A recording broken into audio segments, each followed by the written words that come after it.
Hello everyone, gusto ko lang share tong helmet na nabili ko. Ah, ano lang 'to, hindi ko alam kung entry level 'to o low end. Pero, tawag dun, eto po yung pinili ko dahil nga yung kulay, bukod sa kulay na gusto ko, ah, baliktad kasi dito ano. HNJ po yan, HNJ. Anyway, kasi mahirap mag-vlog ng ano, anyway, yun nga, ah, kaya ito napili ko.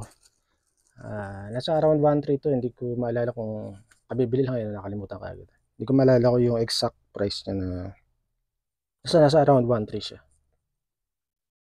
Kaya ito napili ko,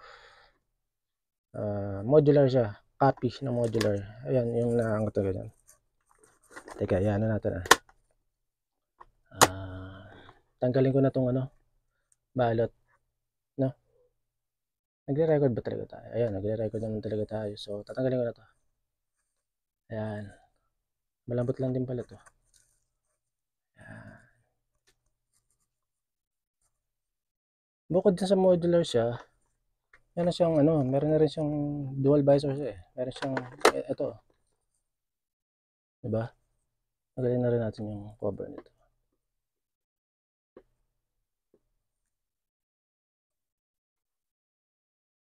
Teka, suot natin magaganto lang ako.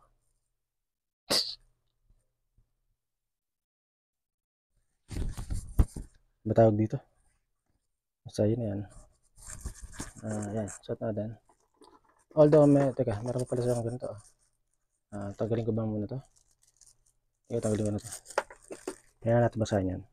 Yan.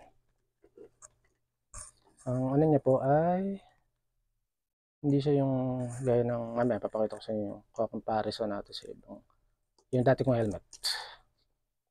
Although plastic siya, entry level lang. So, hindi, suot na natin.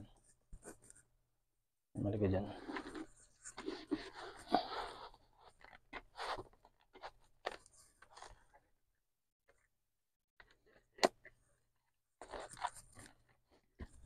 Ayos lang siya. Wala siyang kalog.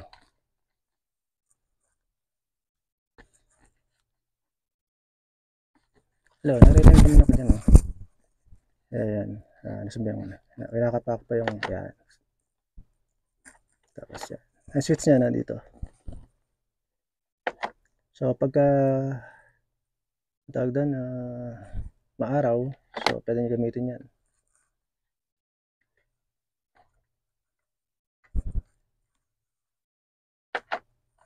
Ayan.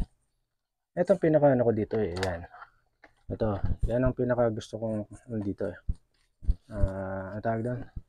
Kaya ako binili to. Although, ano nga lang to, mamura yan na helmet. Ito yung features na gusto ko talaga dito. Dahil nga,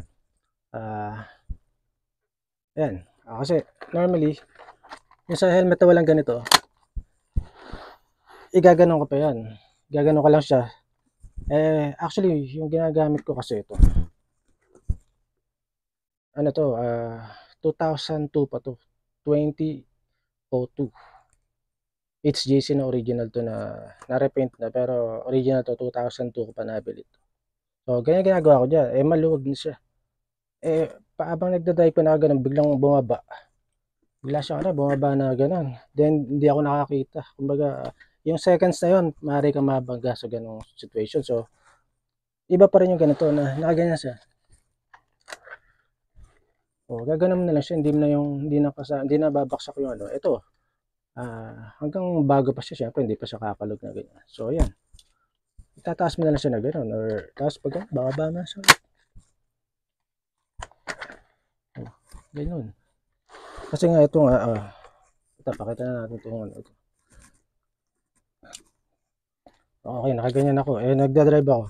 Bigla siya, ayun, nakita mo, hindi ka na makakot.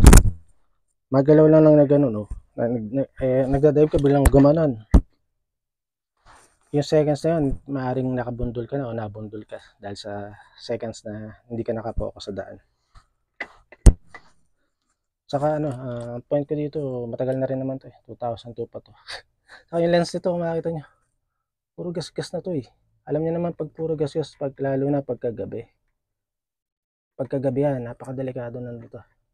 So, mostly paggabi nakaangat lang siya eh. Kaso yung mata ko talaga, hirap na hirap na ako sa pagtitiis ng buhangin or ng mga nakita niya gasgas. 2002 pa kasi to. So, 22 years. 22 years na sa akin to. Eh, pwede pa to. Actually, kung may pampalit nito, wala na silang available na ganitong pampalit eh. Pwede pa tong pinaka body na to kasi actually matibay ito. Kasi nga SJC talaga yan. Yun lang, na-share ko lang yun. Yun nga yung, kaya ito yung binili ko na mumurahin lang. Ang importante sa akin dito, itong nito, yung hindi mo na kailangan iangat yung buong para. Yan nga, yung gaya ng ko kanina na nakaganon. Paano kung biglang bumaksak siya, di natabunan yung mata mo. Eh kung iangat mo lang siyang ganon, so, no chance na bumaba siya unless na, diba? Diba?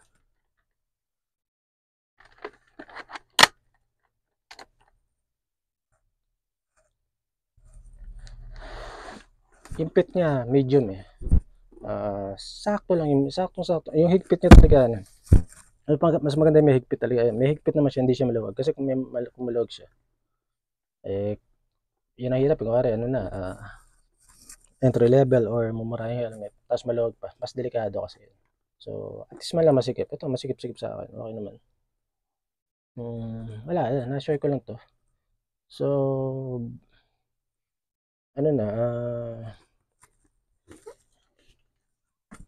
okay na napalitan ko to. Kasi tagal na rin naman, di ba? Mamaya sabihin ng iba bago helmet, ganyan. Eh, tignan nyo naman yung gamit ko.